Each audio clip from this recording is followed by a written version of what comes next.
We are in hospitality in the business of how we make people feel. You have to run a business with passion, not with emotion. It's about entertainment, it's about experience. It's just not about your food and beverage. A trend setting experience or a trend following experience decides the nature of the brand you are creating.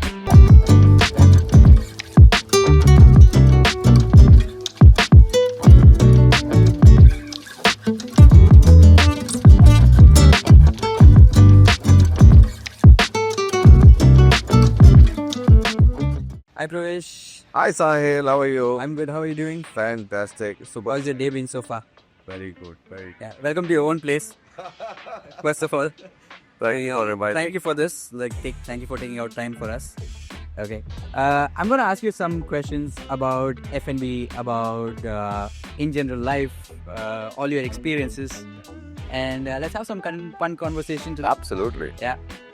You know I'm a good talker. Oh yes, I do. Yeah. I like talking, so you have to edit as much as you can later on. I'm gonna try that. I'm gonna keep as much as possible Yeah. because I think having a conversation with you is like much more fun. Yeah. And Likewise. yeah, you've been in F&B industry for over a couple of decades. Right. Okay, what do you think is the first step to get into F&B as an entrepreneur? I think it all starts with understanding that F&B is not just a profession by itself. When we are in our schools, we don't know our plans, and our parents decide that you perhaps have to do engineering. And I've met a lot of people who have done engineering because they have been studious, they have been rank holders. And then after 20 years, they realize, oh, this is not what I want to do. And that's not my passion. F&B is such industry where passion is extremely important. And people who say that F&B as a business does not require passion are the ones who have to go back to the drawing board and think what they're getting into. It's the most dangerous space because as an entrepreneur, like any other business, there are a fair amount of risks. But the labor intensive work which we have to do in F&B is nowhere close to any manufacturing, real estate or retail business for that matter. And that labor intensity comes from only the headspace of you having a stratospheric level of passion, right? The ones who have the passion which is short-lived, the restaurants die. About 65% to 75% of the restaurants in today's world, they shut down in the first within the 1.5 to 2 years. And that's precisely because their passion of cooking food dies down in the first 1 year because there is so much more beyond that. So I think in summary, I like this word grit. You know, a grit. When we talk about grit, it's a combination of two words, which is passion as well as perseverance. It's an addition of these two beautiful words that you must have passion, but you also have the perseverance.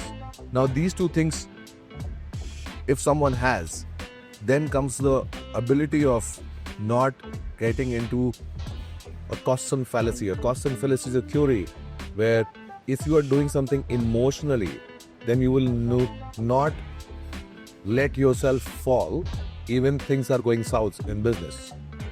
And that's the point where we stop. Ideally, my suggestion to entrepreneurs, or I also practice this, that am I getting into a negative whirlpool of a caution fallacy where my cost is going and my business is not happening? I'm still not leaving it. I'm saying, no, I will not give up. That doesn't work. There are success stories people look at and drive themselves, but there are failure stories people don't know why they're failing. So I developed a thin line difference between emotions and passion. You have to run a business with passion, not with emotions. And time and again, this is a line we have to Like, this is a very thin line. very thin line. Where passion will help you take a decision of failing first, failing fast. Right? And emotion will tell you that you cannot fail. I cannot fail. I will not give up. You know, and we are surrounded with motivational videos and theories and books, but you cannot fail. Don't give up. But there is a side of the business which says, let it go, surrender. This model is not working out. And this headspace is where I think entrepreneurs need to be ready, put so much money which you think that you can recover. At the same time, you should also be ready to gamble that money and let it go. Right. But that's one part. The grit, which is the passion and the perseverance, is one part which I think entrepreneurship is extremely required. And I think the experience. We are in the business of experience. We are not in the business of food and beverage. I keep telling this that we are not in the format of selling food and beverages. We are in hospitality, in the business of how we make people feel.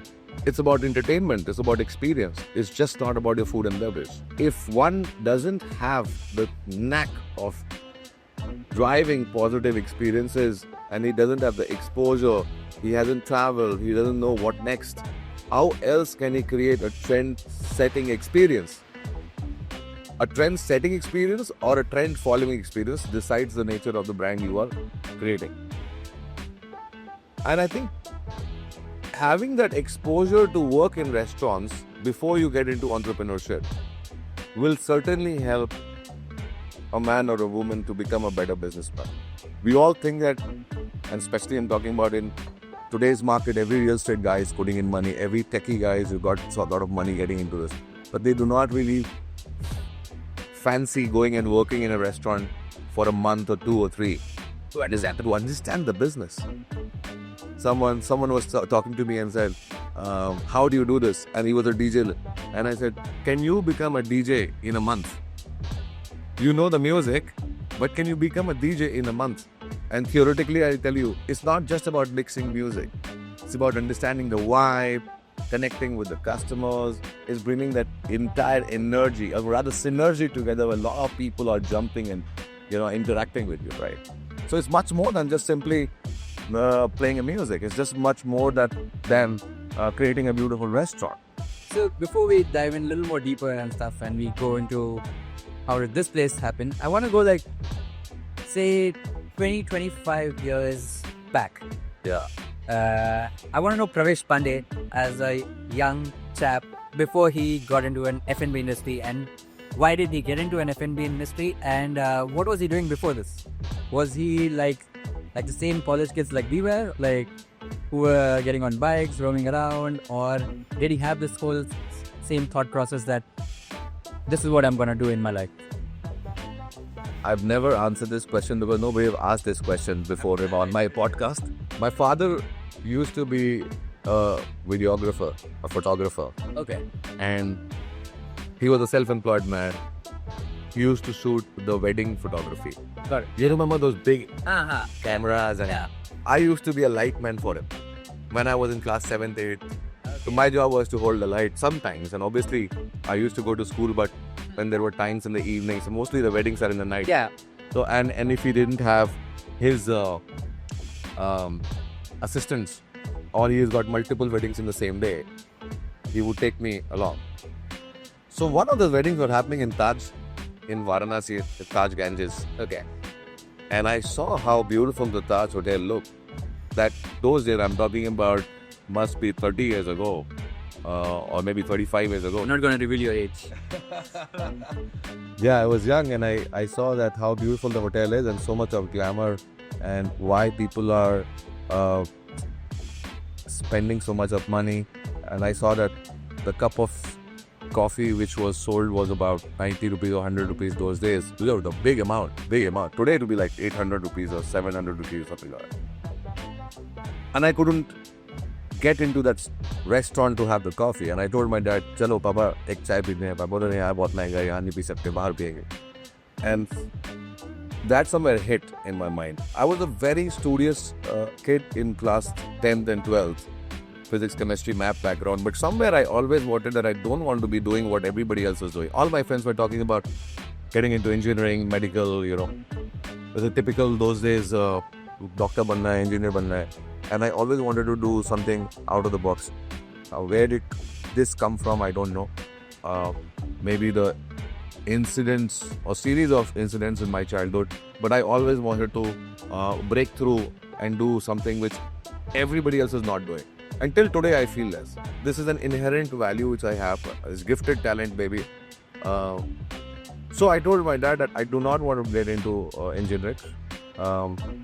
I joined. I filled the form of fashion technology from NIFT College, and at the same time, I also did hotel management.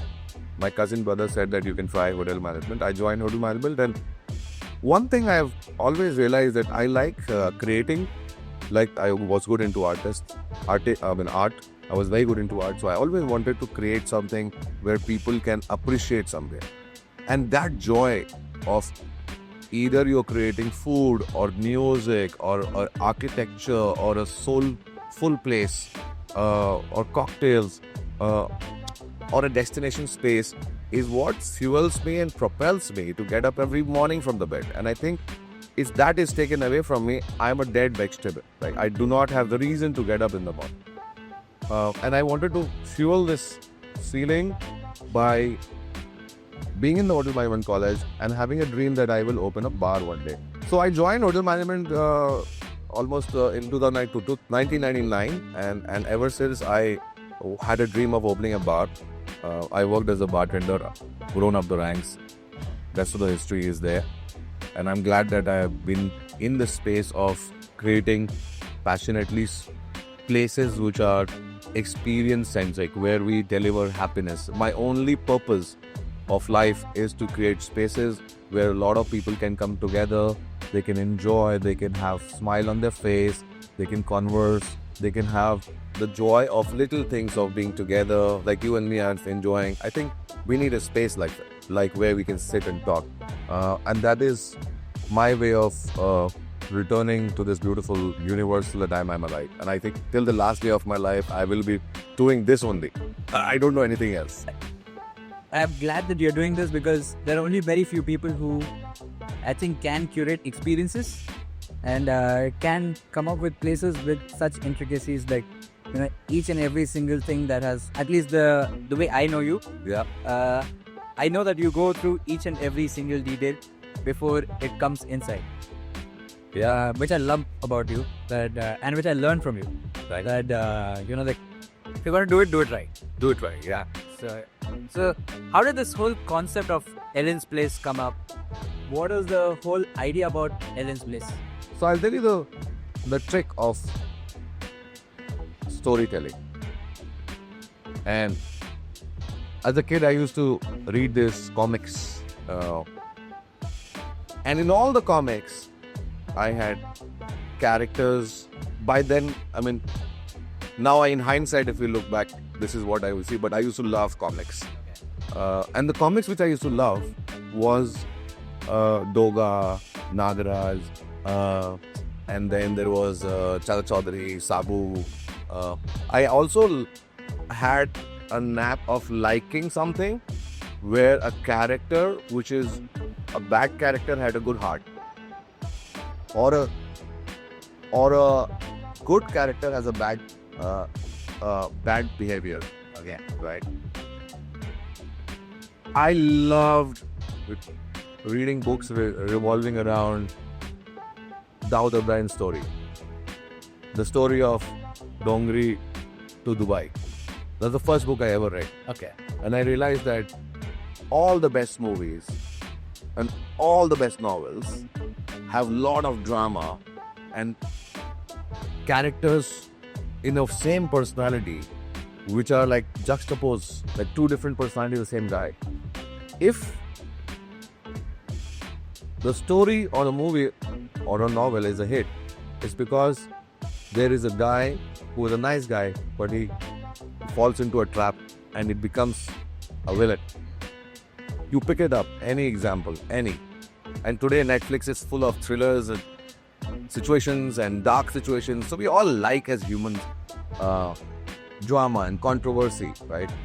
So I realized that the art of story is essentially and evidently today is what humans thrive for. As children, we are always told stories by our grandmothers and mothers and fathers. Yeah. So as humans, we always like stories. If you look at all the brands like Roxy and Helen's, there is a story behind. And the story is based on true events. It's on two events. True events.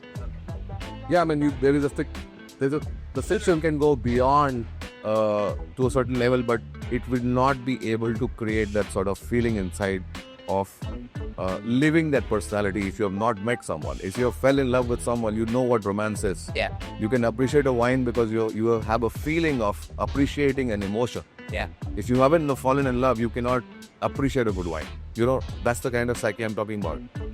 So I realized that storytelling has to be in the foreground of all the brands which I create. Now, if you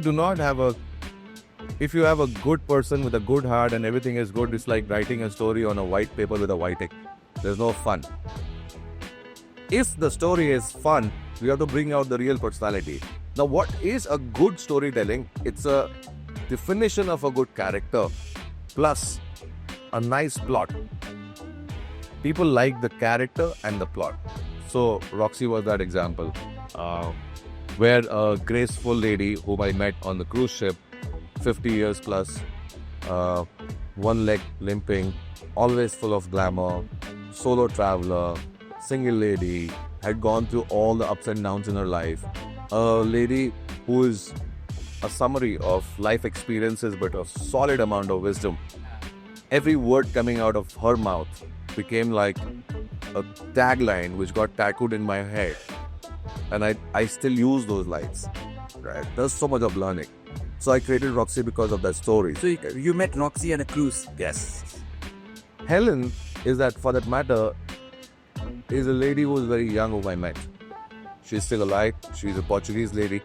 And I wanted to bring that perspective of what she got into my head. And she said, I don't know whether you've been to Portugal or not, but it's a beautiful Lisboa or Lisbon is a beautiful capital city where there is quality of life which is very slow, like we were just talking about.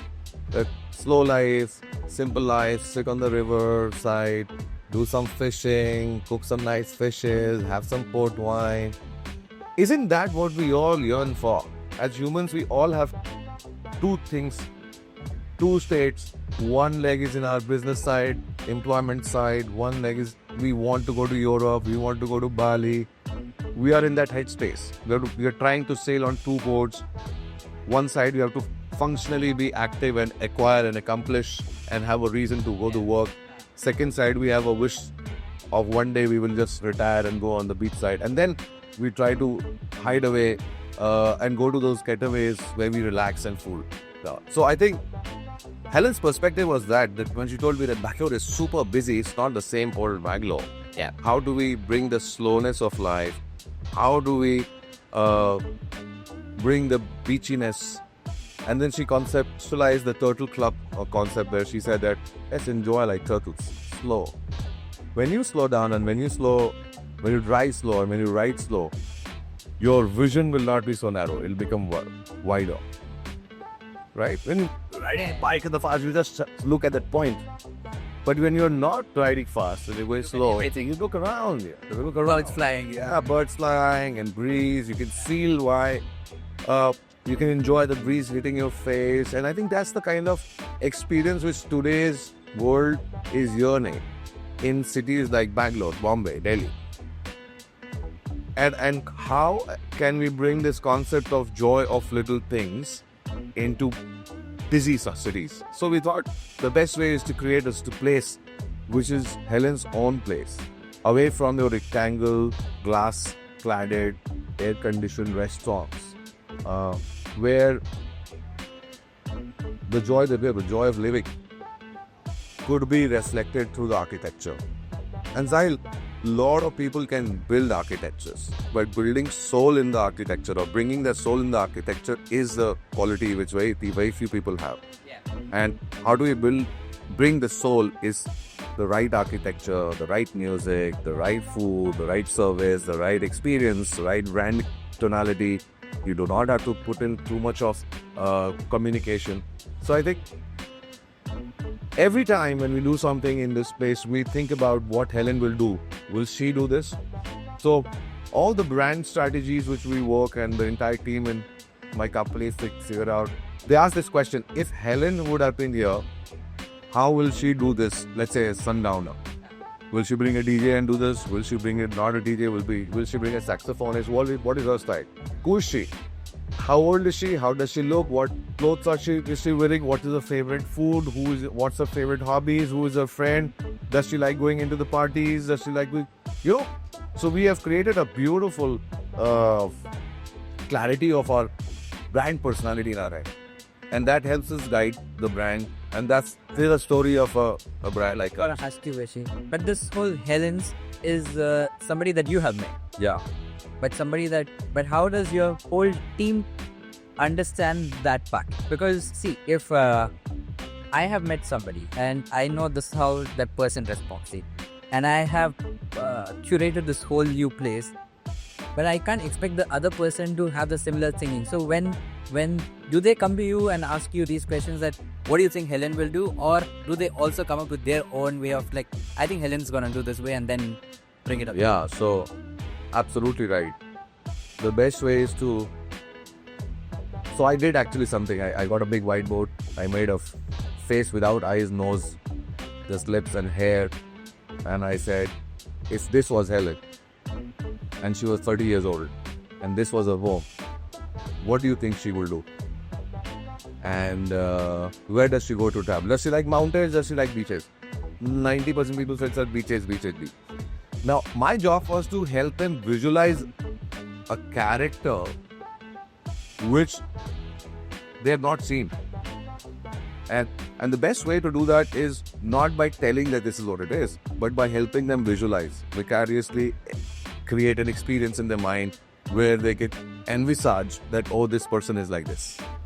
And the right questions and the little bit of directions together will help the team understand that this is the kind of vibe we have. This is the hardest thing to do. Right?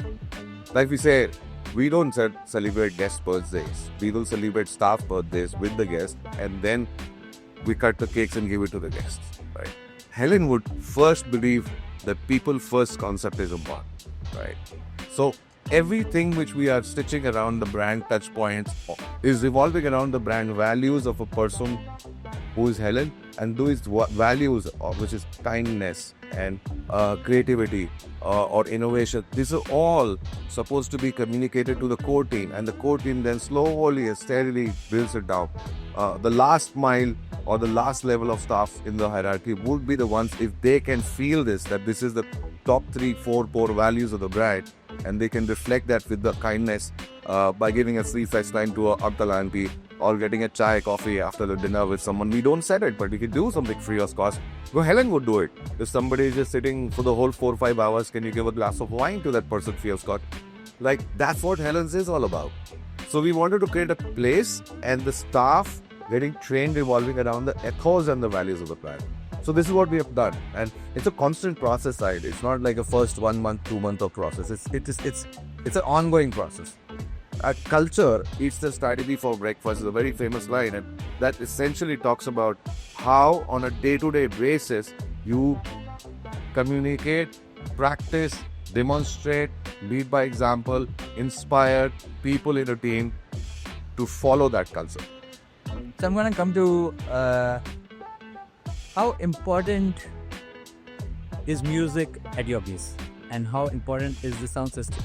I think the answer is obviously very important, but I will drill it down in a way that I can explain what I feel about music. I've had the opportunity to work with nightclubs, lounges, bars, restaurants, and I know that in some cases in some businesses, music acts as a background product, and in some cases like nightclubs, it acts as a foreground product. Foreground product is when you're selling the music, when you're ticketing your event, right? In both the models, music absolutely is critical to create the right ambience at night, right? Whether you are a ticketed event place, whether you are a restaurant, how is the music, in which part of the restaurant, is at what frequency, what volume, is a science. There's a lot of physics, and I want to appreciate what you guys are doing. And my very dearest, oldest friend, Wasi, who has helped me learn this science of music. It's actually physics, nothing else, right? And I was curious over the years to understand how do we measure good music? What is the definition of good music? How do I come to a conclusion where I can talk to a sound engineer to understand what are we doing? For me, back then it was just like, oh, putting a nice music. I have no idea about amplifiers. I don't understand about frequencies. I don't understand about distortion of sound. I don't understand echoes and amplification. I like my sound acha hai, bura hai. And you know, as a restaurant manager 10, 15 years ago, in the early 15 years ago, I used to go and tell the DJ, अरे थोड़ा अच्छा बजा यार. You know, अरे थोड़ा music happy बजा यार. Customer को मजा नहीं आ रहा है. Like if I am I'm a person who's coming from an unknown territory, that DJ will say, क्या बजाना है sir? Like क्या चाहते हो आप? Genre change करना चाहते हो? Volume change करना चाहते हो? Pitch change करना चाहते हो? Bass बढ़ाना चाहते हो? करना क्या चाहते हो? मुझे तो I never knew it. So I was a constant problem of understanding that language missing. So, music for me became an essential product over the years, and I realized that the more I deep dive into this, the more knowledge I have to discover. I'm still snorkeling in the ocean of music right now. Guys like Wasi and you are doing fabulous job. But whatever little I've learned from you guys, I have applied it. From a restaurant design perspective side, how big is the speaker? How small is the speaker? How good is the driver? If the driver is not right, if the frequency is not matching the kind of place in the small sections, the orientation of music is so critical. I understood this, that the sound is nothing but waves which travel in a certain direction at a certain frequency. The frequency can be high or it can be low, but the waves need to be traveling in a certain direction. And with help of companies like Atomic Audio, I have personally been very happy of bringing in the right science of music, how the bass is between the two tops in Roxy, and it creates magic. It was such a big decision between me and Wasi that we sacrificed the whole bar. I was there at break conversation. Yeah. Bring that massive four subwoofers, yeah, and today the sound is so good. It's so good that it plays so nicely in the lunch. But if I pump up the music in the night, it still does great justice, right? Similarly, in Helen's, we wanted to play easy music, beachy vibe, slow vibe in the afternoon like today. And then in the evening, we want to do a high pitch, high frequency volume. And then what is also important is, as an entrepreneur, we also need to think about which are the various occasions where the music is going to be used as a product.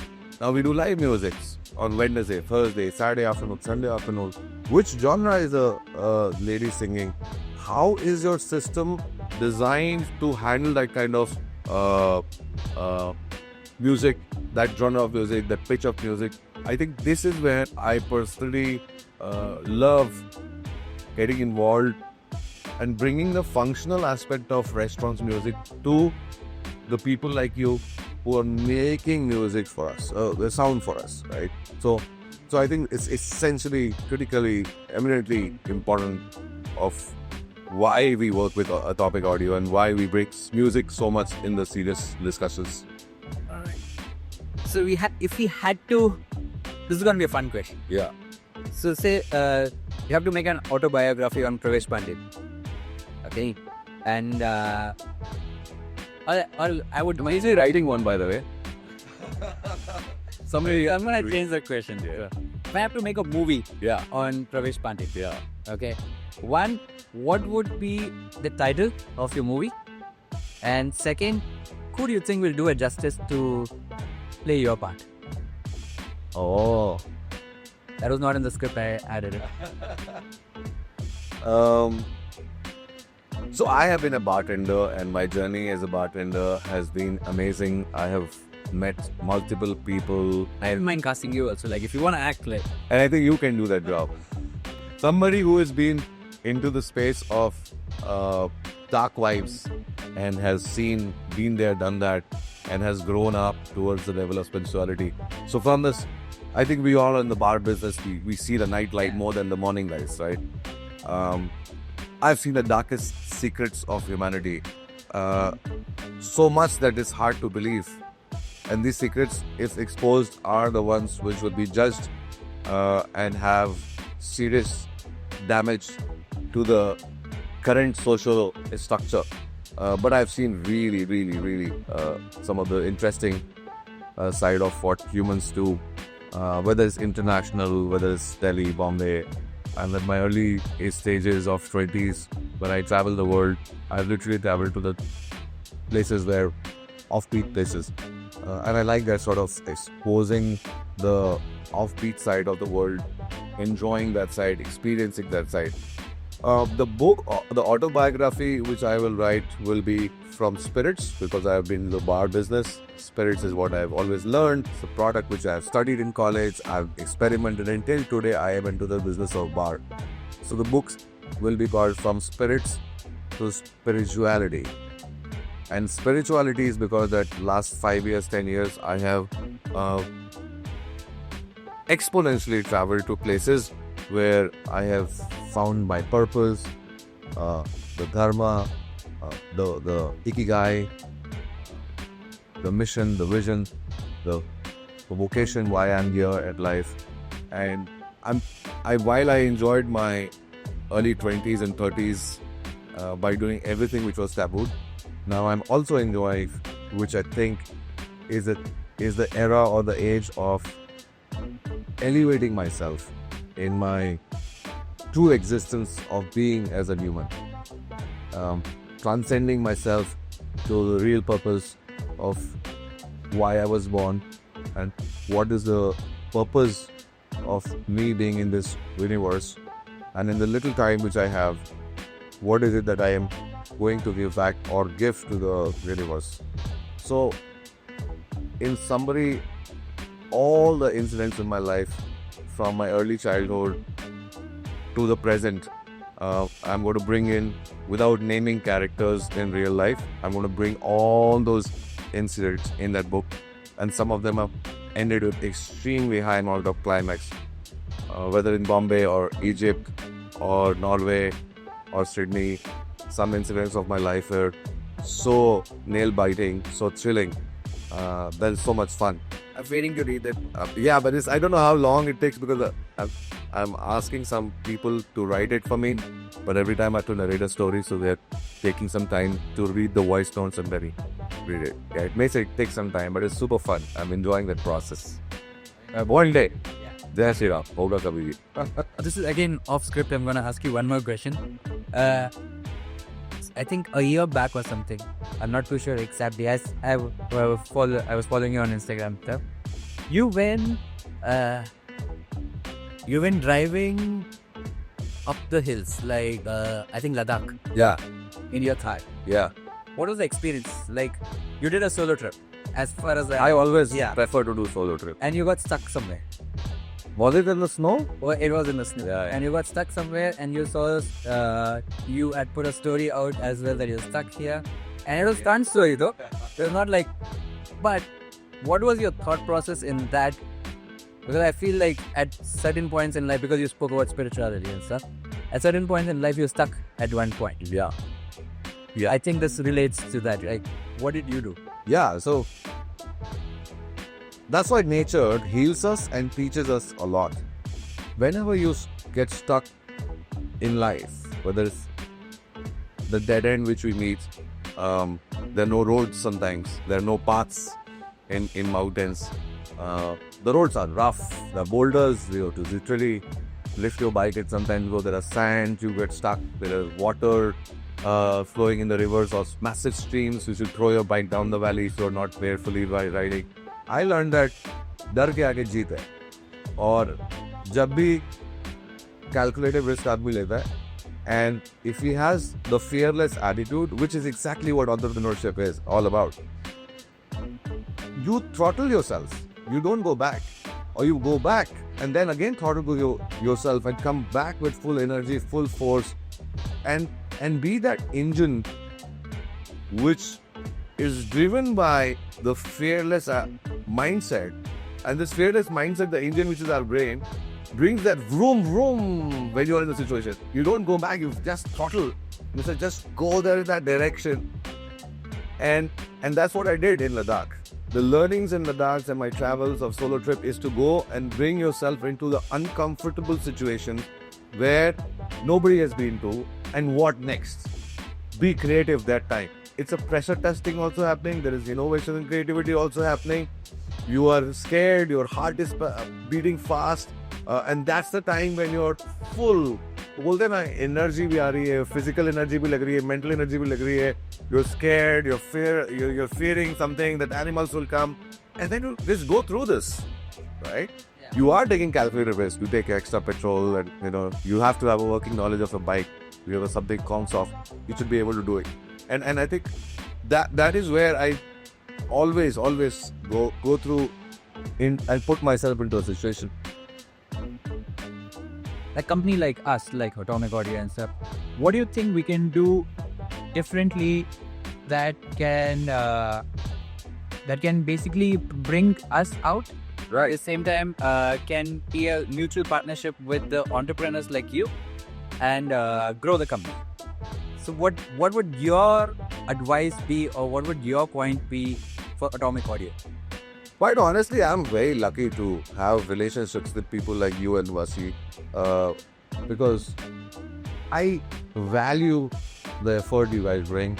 I wish the restaurant partners who are there or restaurant owners who are there do understand and take some more serious effort in understanding how much music is critically important. When it comes to the question of what you can do, I think I'm happy that the fact that you're customizing things for me to the extent of choosing the right driver to the right color of the grill of the speakers, putting custom logos, and then designing. I wish everybody else understands this. Other restaurant owners understands this part. That is where the synergies meet together. I don't know what else you guys can do. You are obviously innovating. You are 10x ahead of your time. Vasi is going to the next level in terms of creating new drivers. I don't have anything else for them to ask, because before you ask, Vasi brings that sort of value. It may be because of my relationship with him, but I really wish that this thing about music, this thing about sound, this thing about the passion, the seriousness about the product should be communicated to everybody in the restaurant industry, where every person understands that as critically food is important for you, as the recipes are important for you, that much is the importance of music. No matter how loud I say this, but restaurant owners do not understand this, that you have to really sense that music when you're doing the testing. Your sensibility of absorbing the minute बारीक difference भी होता है, वो भी पता होना चाहिए. Closing eyes and feeling the right music is critically important. चलता है attitude is not right.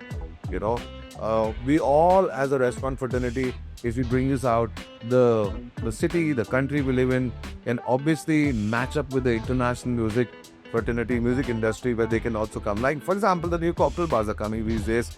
Now the international guys are now eyeing on India. Oh wow, every city, Bombay, Delhi. Imagine what is happening. Someone has somewhere started bringing the culture of bringing the cocktails to the international level. That passion, the seriousness, the effort, the painstaking effort which people are taking is taking the entire country to the next level, right? When it comes to music, we don't have we are all dependent upon international brands, right?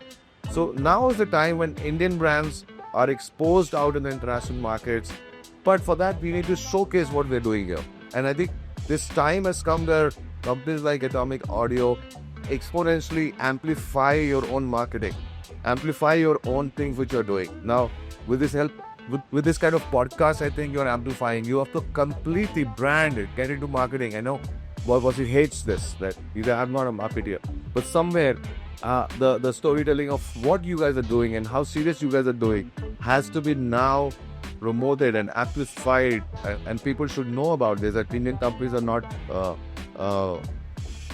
they're not $100. Like, they're really gone up there already. So that's my only suggestion. I'll be very happy if we see this brand going to the next level.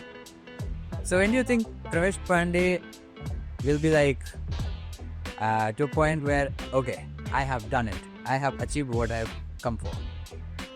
You know, interestingly, my mentor, Mrs. Sandeep Petty, was asking me this question, and he was asking me that, Pravesh, visualize that at the age of 55, close your eyes and visualize at the age of 55 where you are. And I said, I'm in a villa, it's a pool somewhere out, I've got a bike workshop, I've got 3-4 bikes, and simple life, and the study table, I've got 2 horses, I love riding them in the morning, looking after them. So that's my ultimate dream. And while I was talking, I also said that I have a work like a small office, like a study room come office, and I'm working there. So you're asking how many hours of a day you're working, right? Back then I told him 4 hours a day is what I work. The rest of the day I chill. And he said, open your eyes towards the end of the visualization. And he said, Pravesh, why do you say 4 hours a day? I said, who wants to work more than 4 hours a day? And he said, passionate people who are passionate and creating, they find 24 hours a day even less. If you are driven with the passion, you will not ever see yourself working for 3-4 hours a day. And I think it's so true. I do not like sitting idle. When I go, and it's good to go and take a short break and come back, but I need to be surrounded with a space. So coming back to your question, I would like to see myself constantly working. I will never say that I'm right. It's not about the money, right? I don't yearn for a lot of money. मेरे दादाजी बोलते थे कि पैसा रब नहीं है, but रब से कम भी नहीं है. So I understand that money is important to our lifestyle, but that's not the primary reason why I'm doing what I'm doing. My primary reason is purpose of making the world a happier place, and that can never end till the time I'm alive. Even when I'll be old, I perhaps will be running a bar only, sitting on a bar stool with a linen shirt with 3 buttons open, with a hat and shade, talking to some beautiful ladies there, having some nice old-fashioned or some new cocktails, and then still doing that business, right? Maybe it's only one, but that's what I see myself doing in the last day of my life. So I'm going to come to the rapid fire, quick 3 to 4 questions that I'm going to ask you. Are you more of a bike person or a car person? I'm a bike person, hands down. I'm a bike person. Okay. You like having home food or a restaurant, your own restaurant food? I like home food, but either it's cooked by me or by my mother. Okay. Otherwise, I always like eating restaurant food. What's your ultimate comfort food?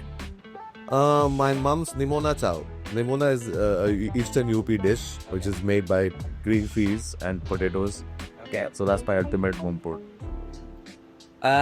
If you had to pick one song that reflects Pravesh Pandey. Yeah, staying alive. This. I like being up there. There is no. I don't like listening to songs which are like slow or dull and all. I mean, gone are the days. What's your go-to fashion statement? I think on the contrary, I've been not into styles. I mean, white shirts and generally denims is what I've been wearing. And I like whites as a color because it gives me, first of all, it doesn't absorb too much of heat, so I feel cool. I like styling myself with simple linen clothes these days because it's summers. I've started moving towards little pastel colors. So my go-to style statement would be now to wear comfort things. Linen is my next big thing. So, and now the version 3.0 Pravesh is starting. Okay. Thank you for today, Pravesh. Thank you so much, Sai. I really wish you and Atomic Audio a fantastic journey ahead. All my regards, my best wishes are always it's Vasi and the entire team of Atomic Audio. We're a bunch of fantastic people. Thank you, sir. I just feel that this podcast should reach out people who are trying to get into music. Do not get into the blind marketed brands like international brands and spend your money. Be wise and take your wise decisions by meeting people like you. Thank you so much. Thank you so much. Thank you so much. I believe you should. Done, guys. Thank you so much.